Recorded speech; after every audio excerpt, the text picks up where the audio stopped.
Us ensenyaré un truc que m'agrada molt, que es diu la barreja d'etrusca. És un truc pel qual, per variar, necessitaré un altre voluntari. Ara, més cap al fons, sempre tinc la sensació que els que estan més cap al fons haurien de ser castigats? No ho sé. A veure, algun voluntari de per aquí? No?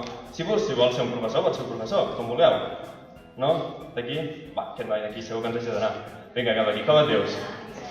Cesc. Doncs el Cesc, que ve cap aquí. I ara el que farem és que ens ensenyaré diferents maneres que tenim els mags de barrejar. Com sabeu, hi ha moltes maneres, moltes tècniques. Hi ha la tècnica de la Meritxell, que no és tan ortodoxa, però és efectiva també. I primer de tot, però, abans de començar, me demanaré al Cesc, veritat, que jo aniré passant cartes així, d'acord? I tu, quan em dius que m'aturi, jo m'aturo, agafes la carta i continuem amb el joc. Et sembla bé? Sí. Quan tu vulguis. Ja. Aquí? Sí. Aquesta d'aquí. Agafa-la. Mira-la, ensenya-la al públic, ja no veig res. Sí, quan hagis acabat, col·loca-la aquí damunt, cara avall. Sempre hi ha el que la col·loca cara amunt i llavors el joc no té tanta gràcia. D'acord. I ara el que fem és, seguim, fem una barreja, sí? I ara és quan us mostraré els diferents tipus de barreges que existeixen. D'acord? Una és aquesta que estava fent ara, que es diu la barreja hindú. No pregunteu per què, barreja hindú, massa reflexió segurament. I hi ha diferents tipus de barreges. Hi ha la que més o menys feia la Meritxell, que és la barreja d'arrossegament, que és aquesta d'aquí. Hi ha després també la barreja americana, si heu vist pel·lícules en casinos i tot això, doncs és la que sempre utilitzen, fins i tot alguns la fan a l'aire, però vaja, la idea és aquesta, és barrejar.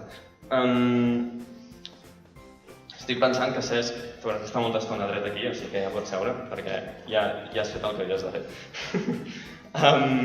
Bé, com dèiem, hi ha diferents tipus de barreges, diferents maneres de barrejar.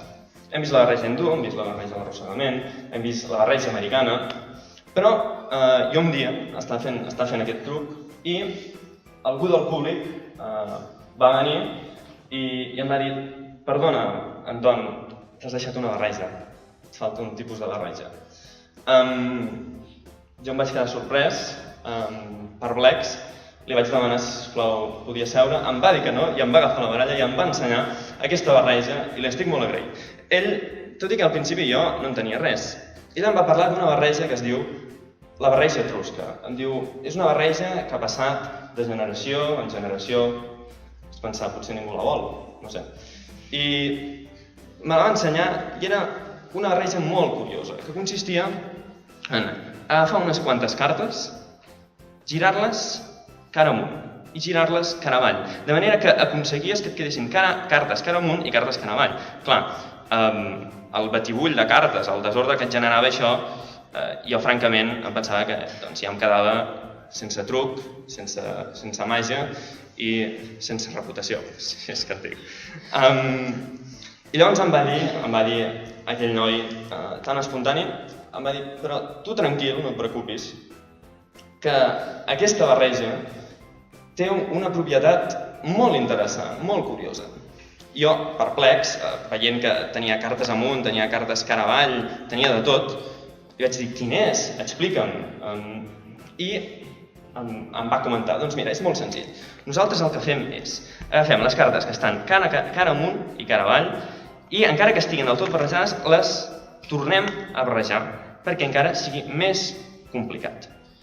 Jo, en aquest punt, ja estava força enfadat i li vaig treure les cartes, perquè ja estava cansat. M'estava barrejant les cartes amunt i avall i jo estava intentant fer un truc. Però jo tenia curiositat pel que havia fet aquell noi amb la baralla de cartes. Perquè, literalment, aquell noi havia agafat cartes, les havia posat cara amunt, després n'havia posat cara avall, les havia barrejat de manera que teníem un munt de cartes, cara amunt i cara avall, després havia tornat a tallar, havia tornat a barrejar, i tot i així, el noi aconseguia l'ordre. Com ho feia? Doncs simplement ho feia, i perdoneu, ho feia extenent la baralla. Perquè fixeu-vos que totes les cartes se li havien posat cara amunt, excepte una carta. Cesc, per primera vegada, digue'm quina era la teva carta. El 10 de piques? Doncs efectivament, el 10 de piques, l'única carta que ara avall la baralla, no us l'havien tractat.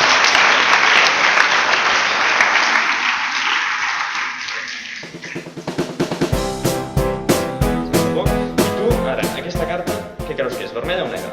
Sense mirar-la i sense que es vegi càmera. Si hi ha 52 cartes, trigarem una estona.